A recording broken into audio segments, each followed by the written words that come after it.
Hello students, welcome everyone. Students, आज हमने maths का क्लास 5th में chapter 6 be my multiple I will be your factor Google Meet के through किया था।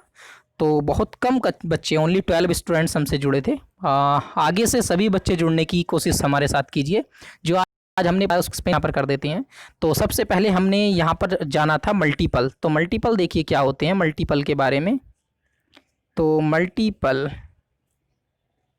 ठीक, तो मल्टीपल्स के बारे में जानना है। मल्टीपल्स क्या होती हैं? जैसे आपसे पूछा जाए कि आप जो है 5 के मल्टीपल्स लिखिए, तो 5 के मल्टीपल्स आप क्या लिखेंगे? जो भी नंबर्स 5 के टेबल में आते हैं वो 5 के मल्टीपल्स होते हैं। जैसे 5, 10, 15, 20, 25, ठीक है, ये 5 के मल्टीपल्स हैं। उसके बाद हम आपसे कहते हैं कि अब आप 10 के मल्टीपल्स भी लिखिए। तो 10 के आप लिखेंगे तो 10, देन 20, देन 30। ये क्या हो गए? ये नंबर आपके 10 के मल्टीपल्स है। इसके बाद आपसे अगर कहा जाता है कि कॉमन मल्टीपल आप लिख के हमें बताइए, कॉमन मल्टीपल्स, ठीक है, कॉमन मल्टीपल्स, जो ऐसे नंबर जो दोनों 5 और 10 के कॉमन मल्टीपल्स लिखेंगे जो दोनों के टेबल में आ रहे हैं। तो ऐसे नंबर्स क्या है? यहाँ पर देखिए 10 है और 20 है, ये जो दोनों के टेबल में आ रही हैं।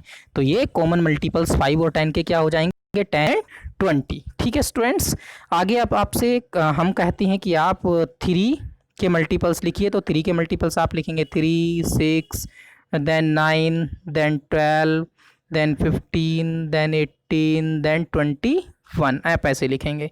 आपसे कहा जाता है कि अब आप कि यहाँ पर 5 के मल्टीपल्स लिखिए। तो 5 के आप ऐसे ही लिख देंगे 5, 10, 15, 20, या 5 के मल्टीपल्स लिख देंगे। अब आपसे कहा जाता है कॉमन मल्टीपल्स लिखिए इनके। तो कॉमन मल्टीपल्स आप यहाँ पर लिख देंगे, ठीक है, कॉमन मल्टीपल्स क्योंकि 5 और 3 के। तो क्या क्या है कॉमन मल्टीपल्स यहाँ पर? देखिए, एक तो 15 है जो दोनों नंबर के टेबल में आया है, तो 15 यहाँ पर कॉमन मल्टीपल है 3 और 5 का। ठीक है स्टूडेंट्स, तो ऐसे ही आपको कॉमन मल्टीपल घर पर लिखने हैं। 3 और 7 के कॉमन मल्टीपल्स लिखेंगे। 9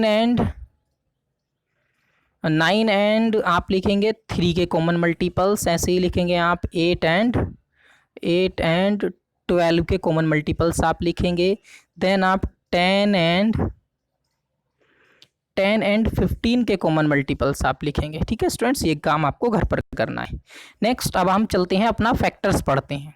फैक्टर्स, तो फैक्टर्स क्या होते हैं ये जानेंगे। तो जैसे हमने आपसे अगर पूछा है कि आप हमें 15 के फैक्टर्स लिखिए, तो वो सभी नंबर जिनके टेबल में 15 आता है वो सभी लिखने हैं। जैसे 1 के टेबल में आता है 1 इसका फैक्टर है, 2 नहीं है 3 इसका फैक्टर है, फिर 5 इसका फैक्टर है, 5 के टेबल में आता है, 5 के बाद फिर खुद 15 है, उसके बाद और कोई नंबर नहीं है जो इसका फैक्टर हो। ठीक, तो ये लिखा 15 का। अब हम आपसे कहते हैं कि अब आप 18 के फैक्टर्स लिखिए। 18 के फैक्टर्स आप लिखेंगे तो सबसे पहले 1 है, देन 2 इसका टेबल में आता है, 3 के टेबल में भी ये आता है, देन 3 के बाद किसके टेबल में आता है? फिर ये 9 के टेबल में आता है, ठीक, 9 के, और 6 के टेबल में भी ये आता है। ठीक, तो ये इसके फैक्टर हो गए, और उसके बाद 18 भी इसका फैक्टर होगा। तो अब आपसे कहा जाता है इसकी कॉमन फैक्टर लिखिए। तब आपसे अगर कहा जाता है कि इसके कॉमन फैक्टर्स लिखिए, तो आप इसके कॉमन फैक्टर्स लिख देंगे। क्या क्या है इसके कॉमन फैक्टर्स जो दोनों के टेबल में आते हैं? तो ऐसे नंबर आपको लिखना है जो दोनों के टेबल्स में आ रहे हैं। क्या नंबर है वो? देखिए यहाँ पर जो दोनों के टेबल्स में आ रहे हैं, एक तो 1 कॉमन फैक्टर है इन दोनों नंबर का, 15 और 18 का। और क्या है यहाँ पर? 3 है। देखिए 3 के बाद और क्या नंबर है फिर यहाँ पर जो दोनों के टेबल में आता है? फिर नहीं है। तो 1 और 3 क्या है इसके कॉमन फैक्टर्स हैं, क्योंकि 1 और 3 दोनों के टेबल में ही ये 15 और 18 दोनों नंबर आ रहे हैं। तो आपको कॉमन फैक्टर्स ऐसे फाइंड करना है। नेक्स्ट, तो अब आपको घर पर होमवर्क देते हैं। कॉमन फैक्टर्स फाइंड करना है आपको 7 एंड 9 का कॉमन फैक्टर्स आप फाइंड करेंगे। फाइंड करके लिखेंगे 15 एंड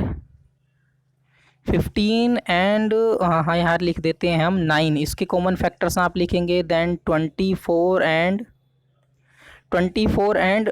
28 इसके कॉमन फैक्टर्स आप लिखेंगे। देन 49 एंड 21 इनके कॉमन फैक्टर्स आप फाइंड करके लिखेंगे। ये वर्क आपको अपनी नोटबुक में करना है। Okay, that is it for the day. ये सभी वर्क आपको अपनी नोटबुक में कर लेना है स्टूडेंट्स। Okay, good bye.